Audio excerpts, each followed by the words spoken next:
नमस्कार दोस्तों, यह डिक्टेशन 80 शब्द प्रति मिनट की गति से रिकॉर्ड की गई है।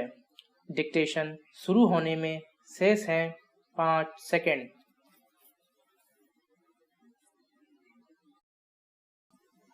स्टार्ट। कानपुर के एक सरकारी संरक्षण गृह में 57 बालिकाओं के कोरोना वायरस से संक्रमित पाए जाने की घटना यह बताने के लिए काफी है कि इस बेहद गंभीर आपदा की स्थिति में भी सरकार और उसके संबंधित महकमे किस स्तर की लापरवाही बरत रहे हैं। विराम। हैरानी की बात यह है कि पिछले 3 महीने से समूचे देश में पूर्णबंदी लगा है। कोई भी व्यक्ति आमतौर पर किसी से मिलजुल नहीं सकता। इसके बावजूद आश्रय गृह में रहने वाली इतनी बड़ी संख्या में बच्चियों के बीच संक्रमण फैल गया। विराम। जबकि सख्ती के अलावा आम दिनों में भी आश्रय गृह के पूरी तरह सुरक्षित और निगरानी में होने का दावा किया जाता है। विराम।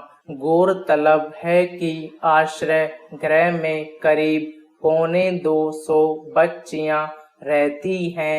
उनमें से एक की तबीयत खराब होने पर जब जांच के लिए अस्पताल ले जाया गया तो उसे कोरोना संक्रमित पाया गया।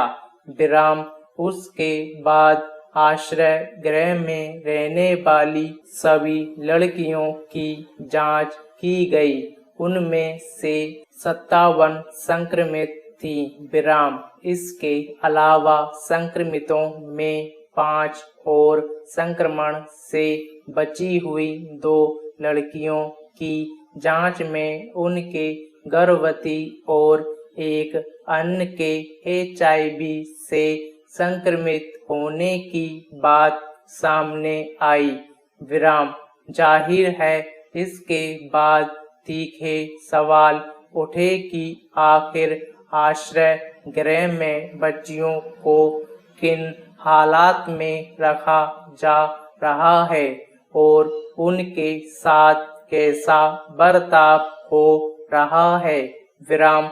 हालांकि प्रशासन ने अपनी सफाई में यह कहा कि जिन लड़कियों को गर्भवती पाया गया वे वहां आने से पहले से ही इस स्थिति में थी।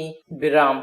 हो सकता है यही तथ्य हो। विराम। लेकिन इतनी बड़ी संख्या में कोरोना से संक्रमित होने, कुछ के गर्भवती और एक के HIV संक्रमित होने की गंभीरता से जांच कराने और इस लापरवाही के जिम्मेदार लोगों के खिलाफ सख्त कार्रवाई की जरूरत है। चूंकि मामला पहली नजर में ही बेहद चिंताजनक और घोर लापरवाही का नतीजा दिखता है, इसलिए खुद राष्ट्रीय मानव अधिकार आयोग ने भी मामले का संज्ञान लिया और उत्तर प्रदेश सरकार को नोटिस भेजा है। विराम। आयोग ने 4 हफ्ते के भीतर मामले का पूरा विवरण, अब तक की गई कार्यवाही, संक्रमितों के उपचार आदि के बारे में बताने के साथ साथ किसी स्वतंत्र एजेंसी से समूचे मामले की जांच कराने को कहा है। विराम।